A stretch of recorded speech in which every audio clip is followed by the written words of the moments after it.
When COVID-19 took hold over a year ago, Canadian banks were urged to offer deferrals for mortgages, credit cards, and other loans to help people through the pandemic. But those programs have now ended, and Canada's big banks are back to making record profits. And some groups say they could do more to help their customers. Pat Foran has the story on Consumer Alert. Pat. Thanks, Michelle and Nathan. The average bank president in Canada made almost $11 million in 2020, and this year several banks saw their profits more than double. It comes at a time when some banks are raising fees, and there are calls for the government to do more to protect customers.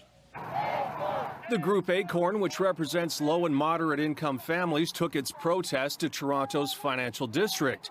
Organizers say while Canadian banks continue to make record profits, families are being gouged with unfair bank fees. We asking the bank to lower the NSF fees, to stop the fees they charge monthly on accounts that have less than $4,000. Acorn is calling on banks to lower NSF fees to $10, to charge no bank fees for all customers, to provide low interest or zero interest loans to low income people, and to stop financing predatory lenders. Some clients say if they're late with one check in their account, it can cost them hundreds of dollars in bank charges. We get charged for NSF. We get charged if we don't have a set amount of money in the bank. We get charged for taking our own money out. Acorn says Canadian banks charge some of the highest fees in the world, and the group Democracy Watch agrees. 4 of our big 6 banks in 2020 were among the top 50 most profitable banks in the world. Even though they're much smaller than a lot of other banks, they still made more money.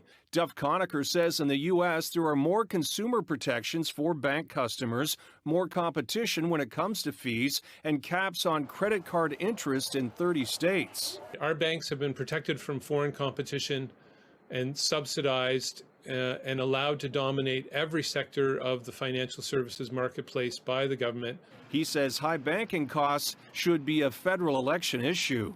It's going to take a finance minister and a political party in power who actually cares about 25 million bank customers instead of protecting a few big bank CEOs and their multi-million-dollar salaries.